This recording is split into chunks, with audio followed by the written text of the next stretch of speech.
And if you would like to include your institution in your Zoom name, that can be helpful to students. No worries if you cannot at the moment.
All right, so we are going to start our panel.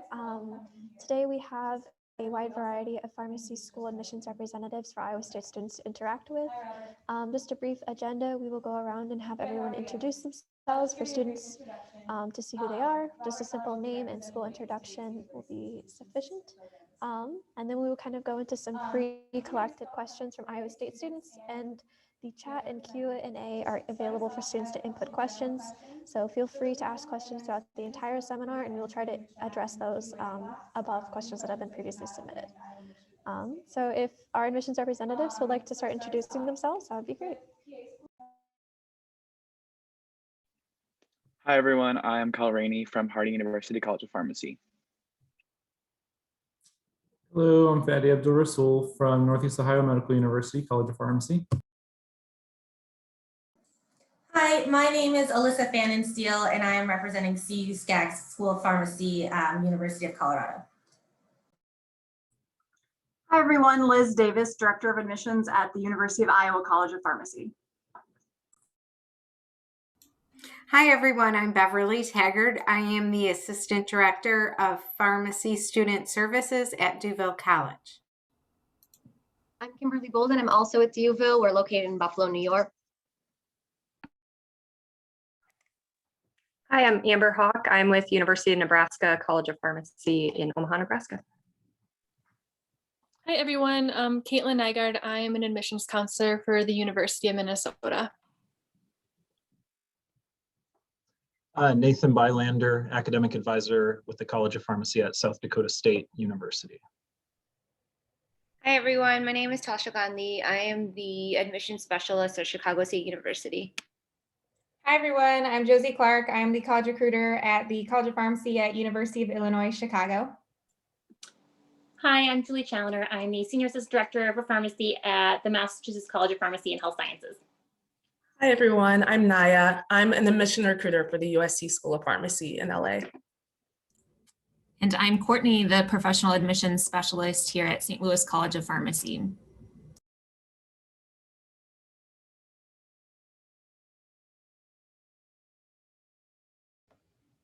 All right. If you have not introduced yourself, go ahead. If not, we can start going into our questions. So just kind of to open it up, what are some valuable characteristics of students who are applying to pharmacy programs, and kind of what are some things that you think students should definitely highlight when applying to pharmacy school?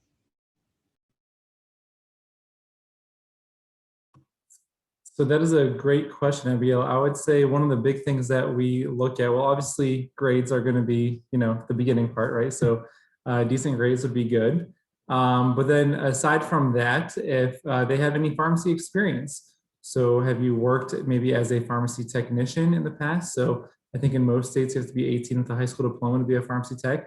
Or have you gone out of your way to maybe shadow a pharmacist or another healthcare professional? So any experience would be really great as well. I'm just gonna hop on. I totally agree with everything you just said. And we also do a lot of work with our sister schools, the other CU schools. We work with the AACP pre-pharmacy clubs as well. So we like to see organization in some kind of extracurricular club, whatever that may be. So I think that is it for me. Yeah, and if I can jump on that, definitely extracurriculars, that can be pharmacy or healthcare related or not. You know, some things, maybe you're the president of your dance team. That shows that you have leadership abilities, which is important as a pharmacy professional. So things like that as well. And maybe if you don't have as much pharmacy experience, what led you to pharmacy? It could be a personal thing that led you here. We want to know more about you and why you're even choosing this field in the first place. So any information that can help us to understand you better as a person.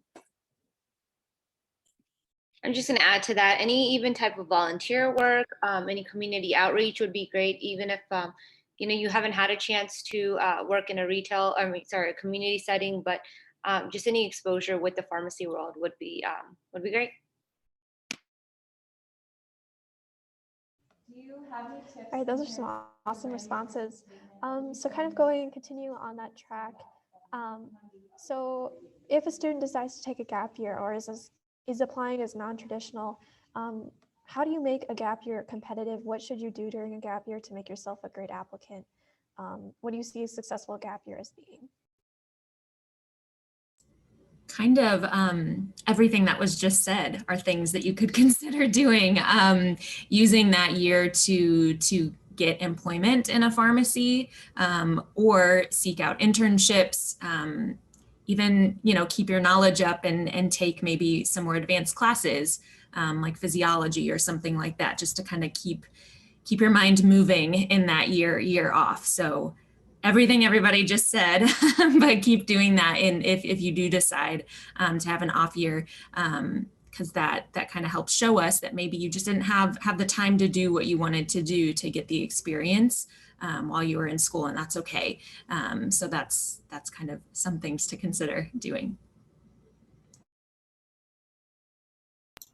I would suggest the same, and perhaps just staying fresh with some of the sciences and exploring pharmacy a little further, do some shadowing, internships, the same kind of thing. Yeah, and I would agree with that. I think in most colleges of pharmacy, the first year really goes back and reiterates a lot of the foundational science courses that you took in undergrad. So things like biochemistry are kind of huge in pharmacy school. So going back and revisiting some of those subjects just to kind of get a head start so that you are successful at least throughout your first year of pharmacy school.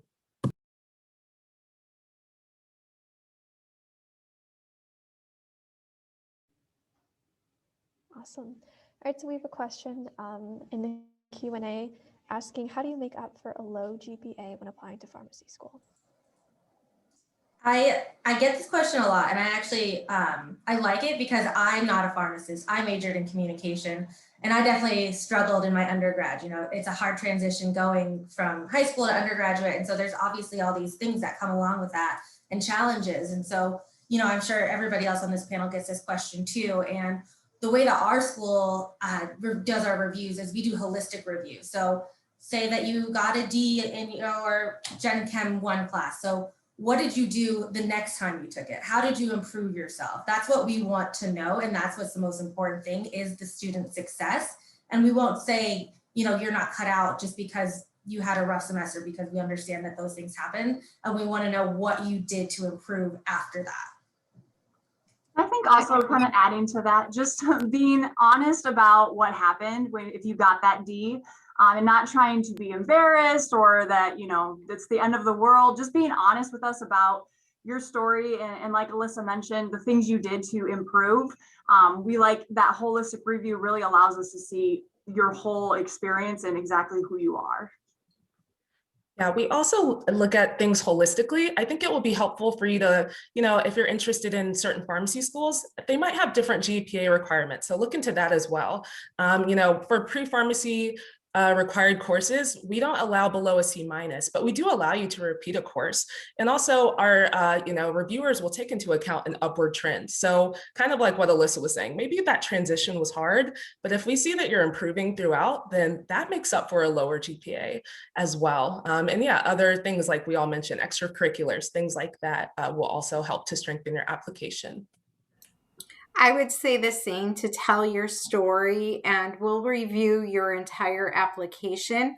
I would also suggest, if your GPA is lower, we do not require the PCAP presently, but you may want to take that because that can show that you have competency in those crucial subject areas. I would maybe just add one thing too, when we're thinking of academics, there's your overall cumulative GPA, right? And that might be low, but if you are still strong in those sciences, typically that's going to be much more important.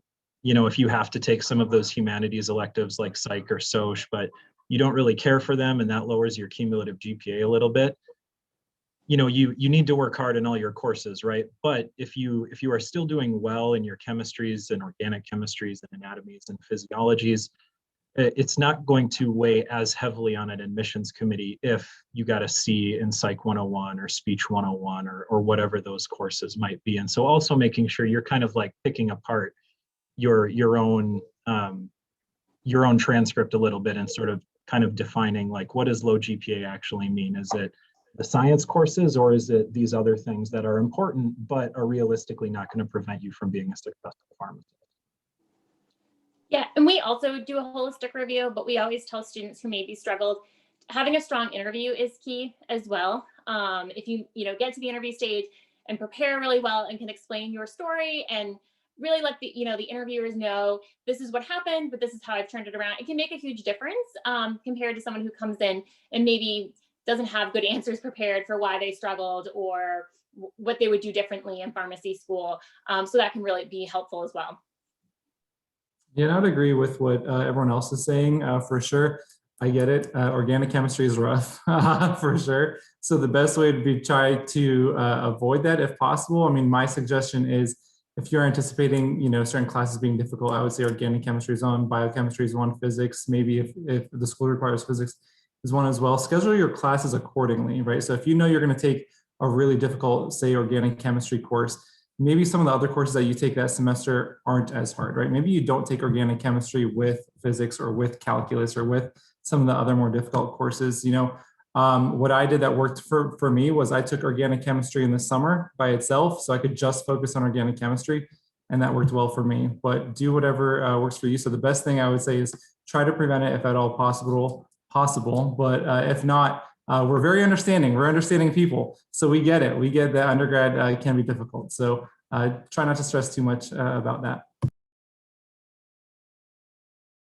I would also add that showing good grades in advanced coursework can help correct the courses that maybe you did struggle with your freshman year because perhaps you had time management issues or you were trying to join too many clubs or organizations or whatever your story is, but showing that you can do well will enhance your application.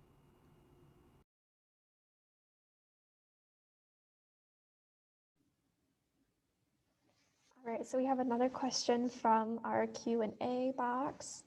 It's very different. It's what kind of financial guidance do pharmacy schools offer?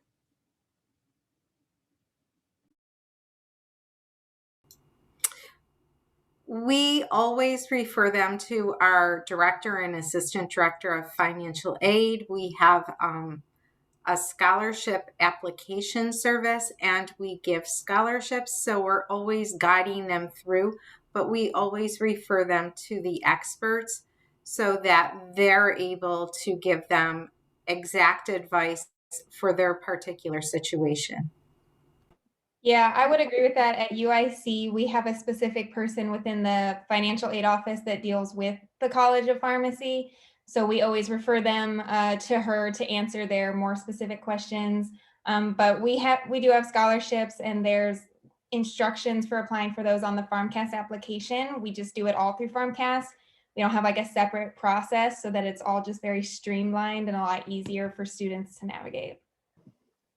I know that the sticker price on school can be a little shocking, and it can be difficult to want to take out loans and knowing that you might have to borrow for some of that. But I think the last data I saw was that starting salaries are around $107,000. And so it is an investment. And even if you have to borrow just a little bit, it's an investment you'll be able to pay back easily within your first couple of years of working in the field.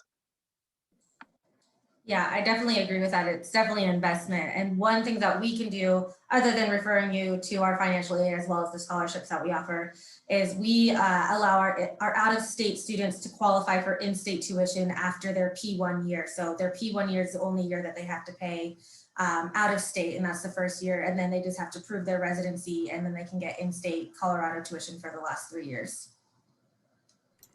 I would say that at Duville, we give the same tuition for in and out of state students.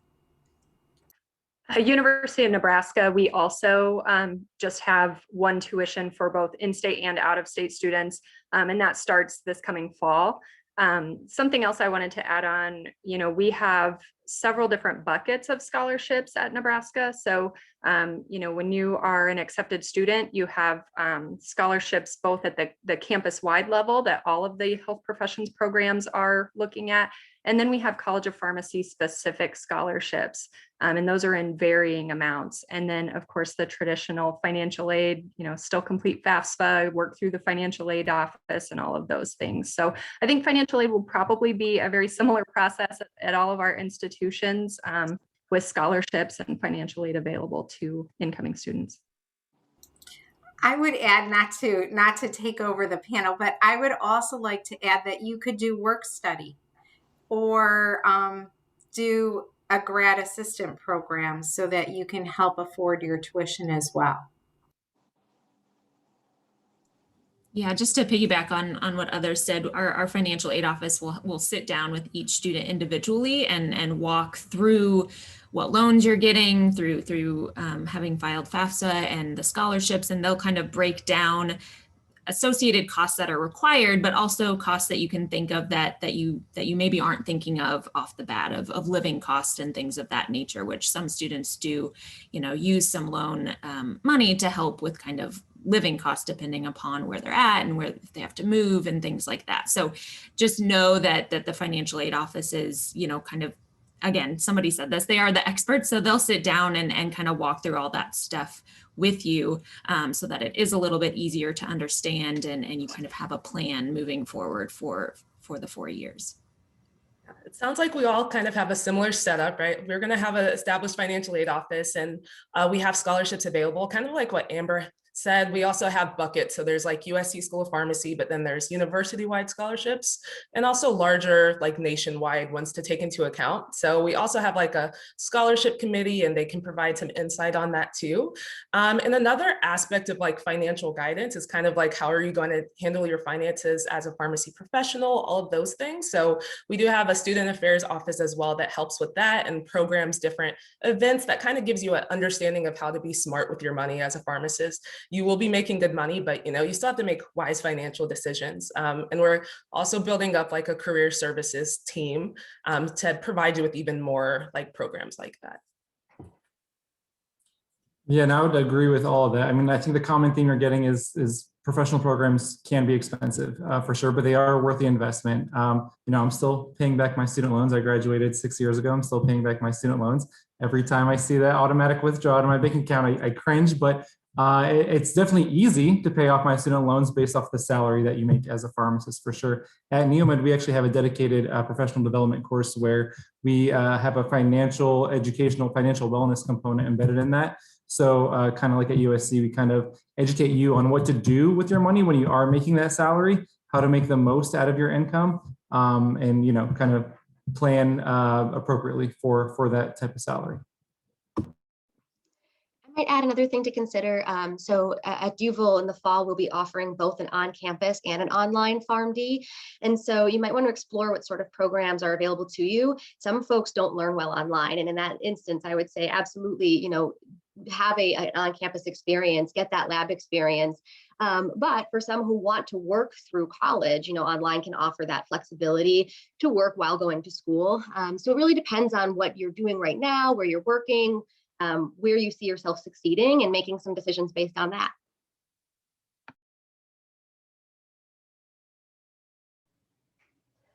Awesome. So we have another question in our Q&A box. It's a little different, kind of bouncing around between topics. Sammy asks, is research a good extracurricular? I'm assuming for when applying to pharmacy school. Yeah, I guess that's one thing we didn't mention of all the things we mentioned. That's definitely kind of one of those extra things that not every student has the opportunity to be involved in as an undergrad, but definitely is something that if we see, if you haven't had work experience or weren't super involved in organizations, if you have research experience, that's something that is nice to see, because that's something that could continue on into a professional program, but also the skills that you learn while doing research and working with others and things of that nature are nice to see as well. I have to agree with Courtney. I think that having a research background is something that we look at as well. And we do, recommend that our students start off research if that's something that's of interest to them. Their P1 year, they can carry it through all 4 years. With Chicago State, we do have a research capstone project that our students, are required to participate in. So having a research background just makes it a little bit easier for them. And also, like she mentioned before, it's a really great way to carry your research work from undergraduate to your professional program. And if you wanted to, take it forward, you could. So it's just a really good background to have, but not something that's required, but a great set of skills to have. I would add that it enhances your application and it further shows your interest in pharmacy research. And really as students, you've everybody's hinted at it a little bit, but it's maybe even something you look at as you're looking at the schools you might apply to. Is this something that I can continue as a P1, a P2, a P3, a P4? And so whether it's PharmD research or maybe the school has a PhD program, even if you're not pursuing the PhD, those labs always need assistance. And that's a great way to gain experience in an area that's related, even if it's not an area that you are specifically pursuing a degree for. So whether it's a PhD or some other type of related interest area, if the schools you are looking at has some of those programs located there as well, then that's potentially an opportunity for you to kind of build up that resume in a way that's different than just having the PharmD.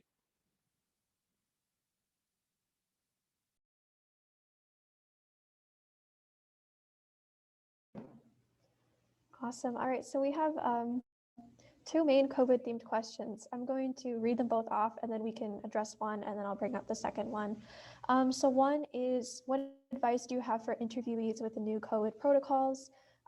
Advice for general applicants during the COVID season year period of our time. And then our second question is, how has your school changed with coronavirus and how has that changed your education system? So let's start with the interviewing and application question. And then when we kind of answer that one, we can move to the next one. We've gone to online interviewing. And so I would suggest dress professionally and be alert. Make sure you have good lighting behind you so that you're not hidden in the background and so that you're visible, and check your sound before you get onto the interview. I would have to add the same. We've moved to virtual interviews. Like Beverly said, dress professional, speak professionally. If there's any distractions, try to, remove those distractions for the time being.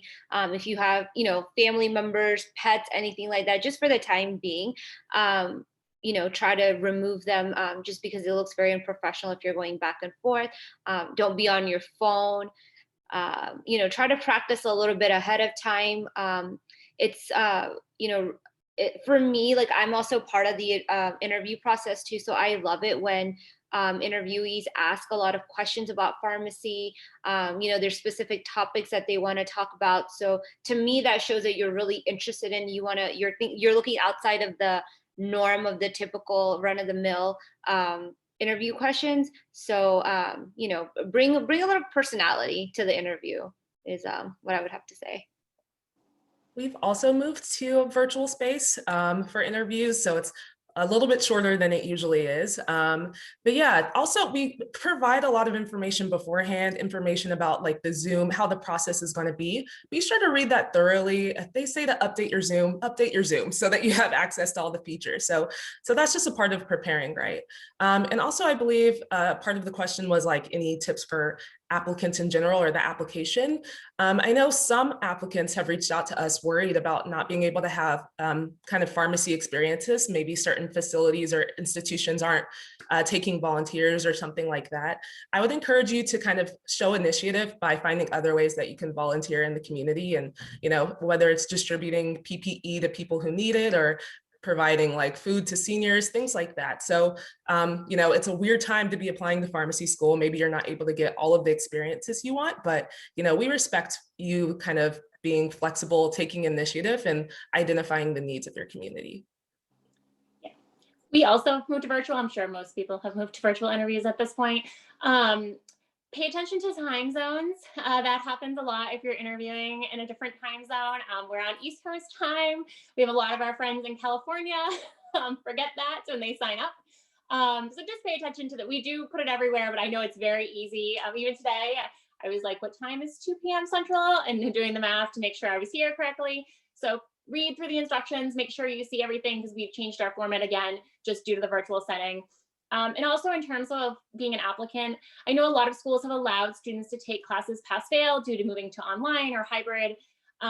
We will accept pass-fail classes for prereqs if it started in spring of 2020, but we do highly encourage everyone to keep grades, as it's going to make, especially if you have that lower GPA, it's going to make you more competitive, because we have no idea what that pass-fail really means.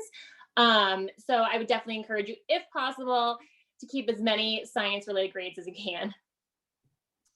Yeah, and we're of course virtual as well, except ours is a little different in terms of we're offering an asynchronous virtual platform, which means that you get to interview on your own time whenever it's convenient for you. So you don't have to worry about time zone changes. And again, we're on the East Coast too, so we're not going to ask if you're in California to get up at 4 a.m. to interview with us.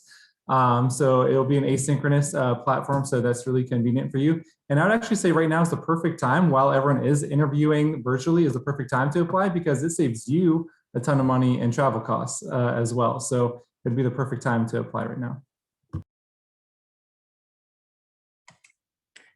So at University of Nebraska, we are a really small program.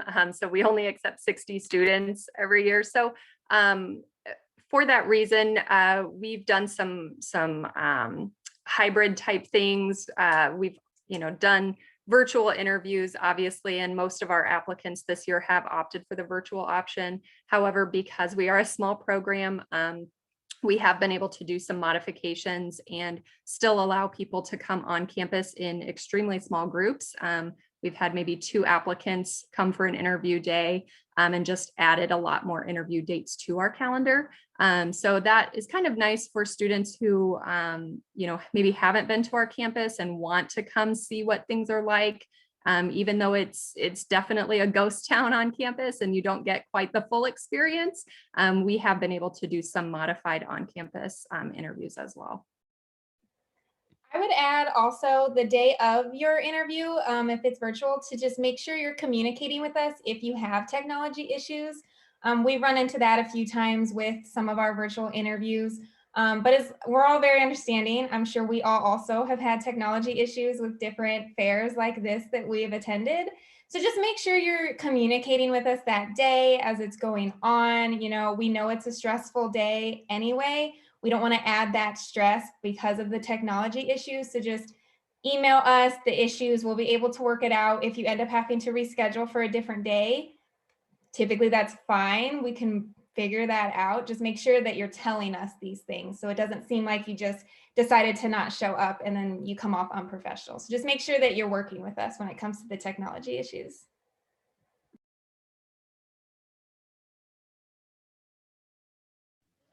Awesome. We had one question pop up in the chat box that I think we should address before we move on to our how education has changed with COVID, which is, do you anticipate interviewing to remain online for your school? It was mentioned that it does save costs for a lot of students and it can kind of increase the amount of interviews that students can attend. What are your institutions kind of planning forwards on that? So for us, we are obviously very hopeful that there'll be a lot more on-campus activities in the fall, but regarding the interviews, we started scheduling virtual interviews back in 2019, actually, to help save costs for people that were doing, 9, 10 interviews. That's a lot of money that you're spending flying all over the country. So we had already implemented virtual interviews, which made the process easier than just going straight into it, which was great. So I imagine that we will continue that hybrid model whenever we are able to have that chance to have on-campus tours again, because I'm sure everybody here has the days planned out. You have tours and presentations, and we all have unique campuses, and obviously the campus is a very important part of the interview. So I anticipate us having both moving forward. I agree. At Duville, we will be utilizing both on-campus and virtual. Will be student-friendly and allow the candidate to choose what works best for him or her. Yep, I would agree. I would say we'd continue the virtual platform as well. But the one thing that I would mention is, remember, the interview works both ways, right? So we're interviewing you just as you're interviewing us. So, it might be beneficial for you to come and see our campus, right? If you've never seen our campus, you might want to make sure that you know what you're getting yourself into before you sign up for it. So if you can interview in person, I would strongly recommend an in-person interview. But again, I totally understand the cost issue and some other things that might come up. So, if you have to interview virtually, then that's totally fine as well.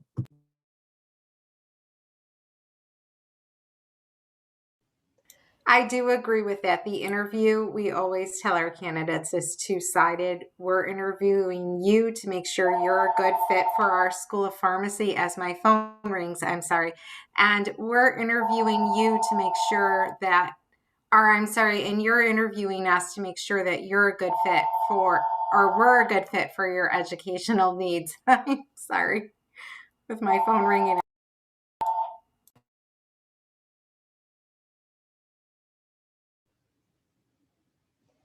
Alrighty, so I feel we can move on to our next question, which is how has your institution changed with COVID? What is your current learning environment like, and how has the education, had to have been changed, or maybe it hasn't changed due to the lovely pandemic that we are in? I definitely think pharmacy is one of those programs that it's hard to have labs online. It's hard to move everything just online all the time. Here at Iowa, we definitely have our larger lectures that are Zoom optional, or Zoom, but have the option that students can reserve space in our building to do their online coursework. So if they don't have maybe roommates or family members or pets or something that's a distraction at home, we give them space in the building to complete those online courses. And then just making some of our labs that can't really be online, making sure that there are far more sections and smaller groups than maybe there were previously. Yeah, South Dakota, we're kind of doing the same thing that Liz just mentioned. Lectures, we've kind of modified it so it's a sort of a cohort within a cohort. And so half of the cohort might come in, Monday, Wednesday, and the other half might come in Tuesday, Thursday for lectures. We've given all students the option to do all lectures virtually if they want to. And then labs, really very much the same as what Liz said, some reduced capacity because the labs you can't do virtually necessarily. And then also providing students with PPE and those types of things that we wouldn't have assumed that they needed before. But have started providing, face masks and face shields and those types of things in those lab settings when they're around their classmates. Yeah, very similar at St. Louis College of Pharmacy, we also, for the 3 professional years that are on campus, with the 4th year being on rotations, the P1, 2, and 3 years, they kind of have a home base. So for students who do choose to come in into class and in person, have just one room one lecture room that their class comes into for lectures during that day or that week, so that they kind of feel a little safer in knowing that that's their space.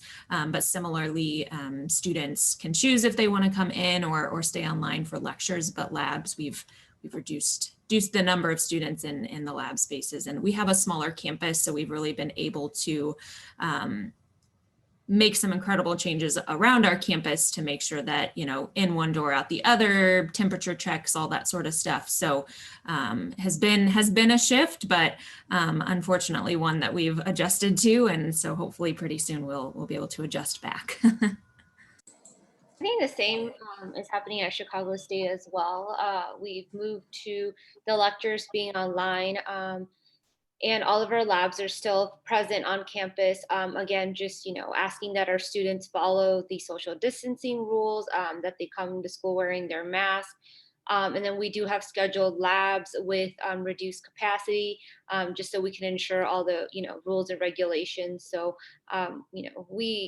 we would ideally would love to go back to the normal way of having class and lecture and labs in person, but we're thoroughly following all the guidelines and just making that adjustment like everyone else is. So it's just as much of an adjustment for us as it is for the students.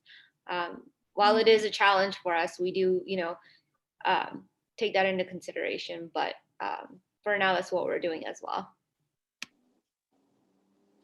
At MCPHS, we have 3 campuses. So one in Boston, one in Worcester, Massachusetts, and one in Manchester, New Hampshire.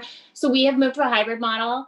All of our lectures are remote. The reason being that if you have ever been to the East Coast, everyone in Boston takes public transit, which is not very COVID friendly. So they've moved to having lectures online, and then labs, again, because it's very difficult to do labs remotely, are in person in smaller groups there, with obviously lots of stringent measures on campus to make sure that we're keeping everyone safe. I would say, for our campuses, we have no visitors. So it really is just the students there who can come and use the facilities in terms of the library. We do have students still living campus housing that is still open for students who need to live on campus. Again, there's just more stringent requirements around that. And again, for rotations, some of our students have been able to go out and do physical rotations, but again, depending on the situation, Boston is kind of unique in terms of with the case numbers that we had this fall. So some of the major hospitals didn't let our students come in for their entire rotation. They had to do some of them remotely if you were going to Mass General or Beth Israel, just based on the nature. But thankfully, as we've moved into the spring, it looks like a lot of that is going to transition back into in-person fully, since case numbers are down. Yep, and we are virtual as well. I will tell you that even before COVID, though, we recorded each one of our lectures. So students, even if they couldn't make it to class, they had those video recordings available to them at the end of the day. A lot of our students use those recordings even as study tools as well. And we will continue to do that even after COVID is done, hopefully soon. But I will tell you that teaching the students on Zoom has been interesting. I personally have found they're more interactive. They like to use the chat feature quite a bit. And I find it hard to keep up with the chat as I'm lecturing. And I'm like, okay, wait, what's everyone saying in here? So I actually find it pretty interesting. I feel like they're at least a little more interactive, at least via the chat via Zoom rather than they are in person. Yeah, we also went virtual and we have our experiential in person as well. But for us, we wanted to have that option of being able to offer on campus, but right now we can't because we have 3 hospitals on our campus. So just with everything, all the patients and everything going on, we had to really restrict who could go on. Students can use the library, however, and we did just open up on-campus tours, but it's limited to groups of 1 applicant with 3 family members, and then 1 student ambassador that leads them. And the student ambassador can only do 1 tour every 2 weeks. So it's very strict on how we're doing those. And even that took a lot of begging just to have those options to offer the on-campus tours these days. And then as well, we do offer the same kind of program of being able to access their lectures. They record everything. And then before this even happened, we used Panopto, which is an online lecture course, and our students were able to take their tests even before the pandemic on their own time, online, the camera's on, so that's an interesting thing, but we have adjusted fairly well because we also had online programs prior that our workers in that area were able to help with the PharmD program moving online, since that was a pretty heavy lift. At Duval, we're 85% in class back on campus. We have A group and B group, so we have block scheduling. So we divide the cohort in half, and the A group goes the entire week on campus, while B group learns remotely, and then they switch. And we do team-based learning. They've been able to go on their rotations. Some have had to be virtual, but we're trying to carry out all on-campus labs and anything that they're expected to learn, because we're in Buffalo, New York, and they have actually been able to be certified in immunizations as well. So trying to carry on as normal as possible. Kind of nice to hear that a lot of us are in the same boat, even across the nation. Yeah, so we definitely also like lectures, they're virtual. We have asynchronous and synchronous sessions. So some things students can do on their own on time in a given period of time.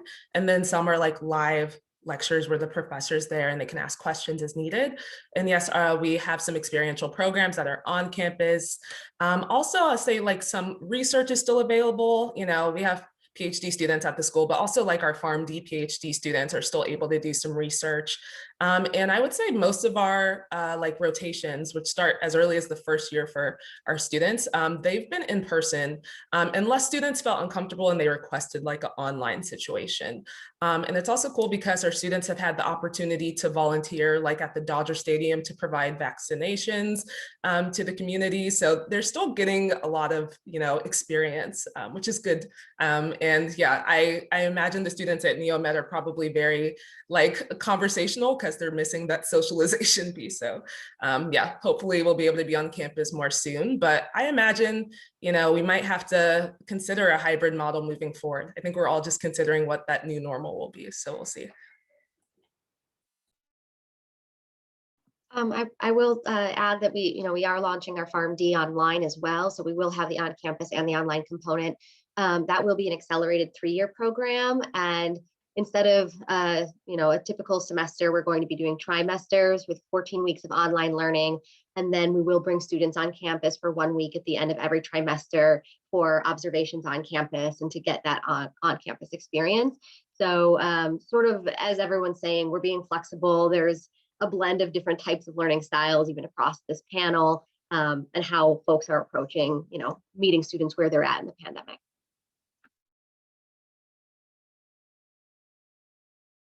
And sometimes tertiary applications. Awesome. All right, so we're starting to kind of wind down on our panel.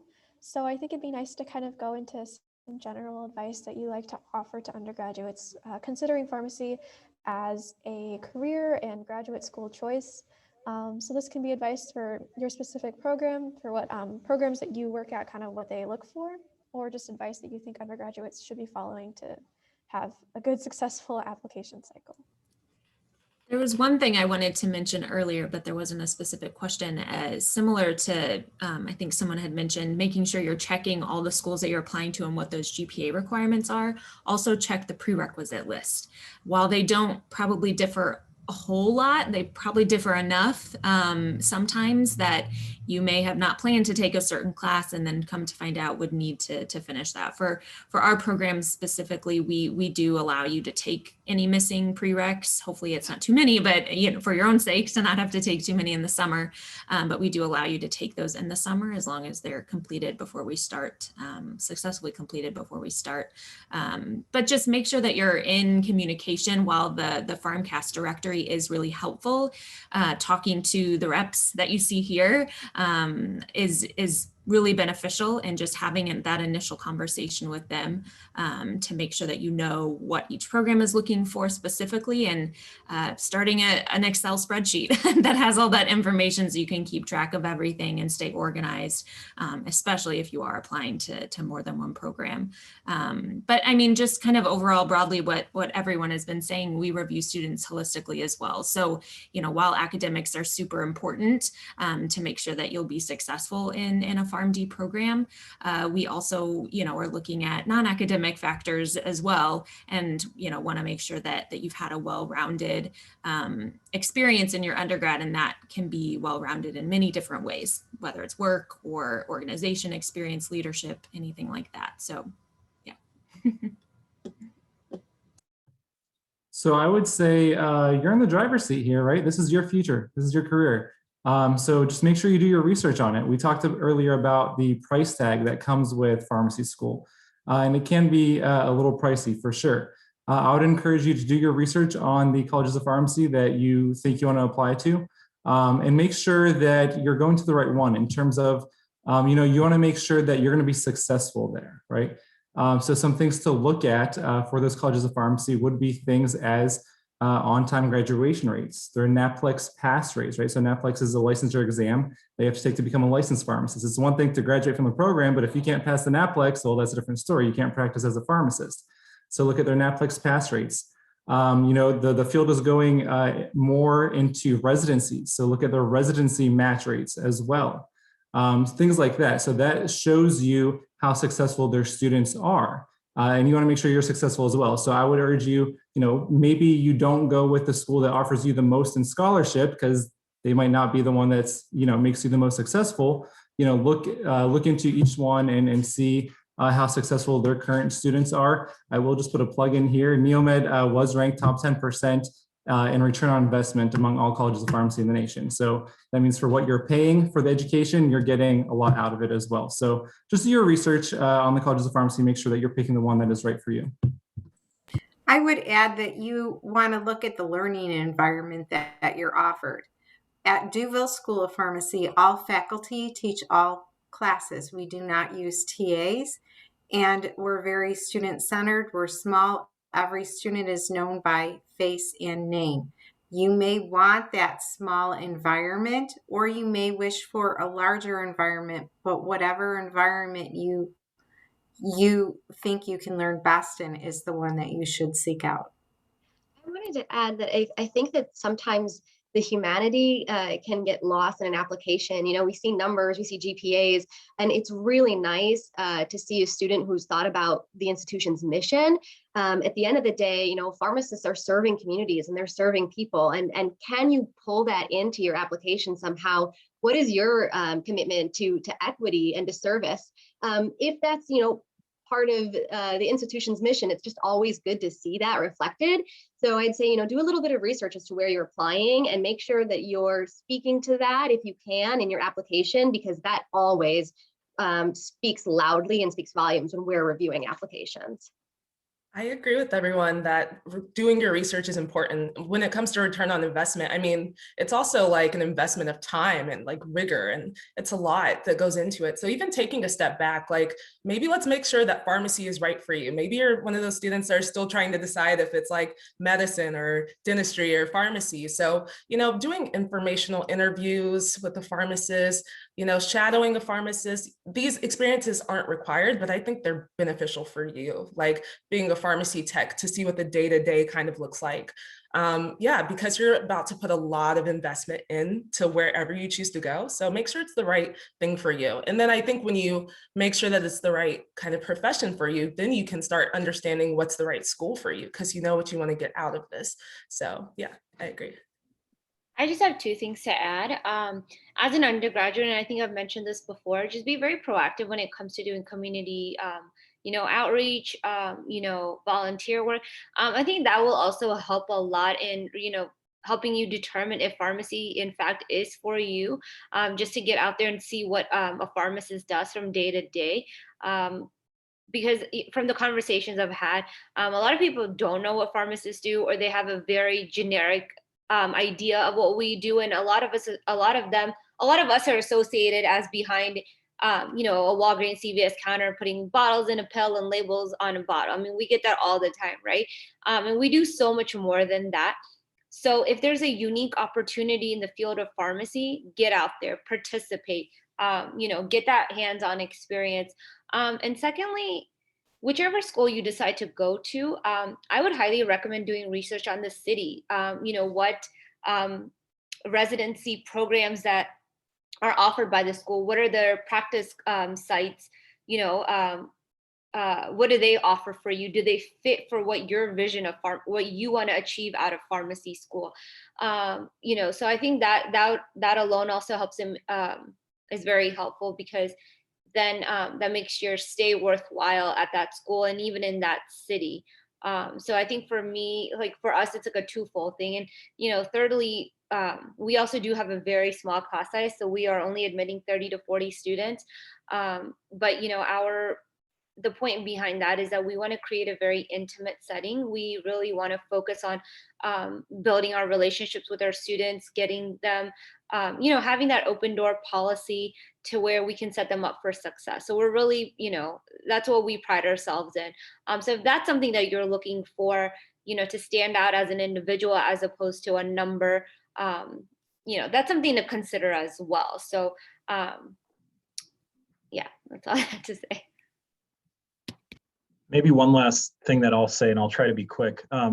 Everybody's kind of talking about, you know, extracurriculars and what you can do outside of class. Also, don't assume that there's some sort of like magic bullet that's going to guarantee you access to these pharmacy programs, right? And so we've had some questions about, you know, financial workshops or financial need, things like that.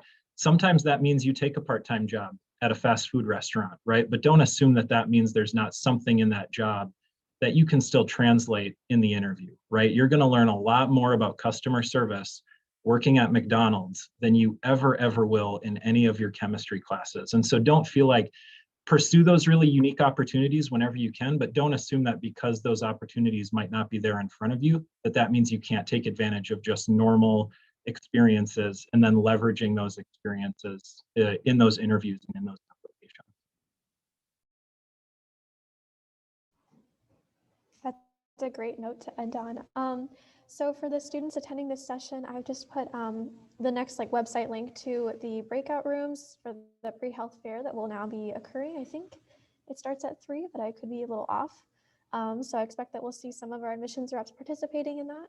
But yeah, thank you so much for coming. Iowa State students, this is a great opportunity for them to learn more and interact with pharmacy schools and their future places they wish to be. So just a great big thanks. Thank you for taking the time of your day to interact with us and answer some questions. Yeah, just have a good day. I hope we see you guys next year. Thank you. Thanks, everyone.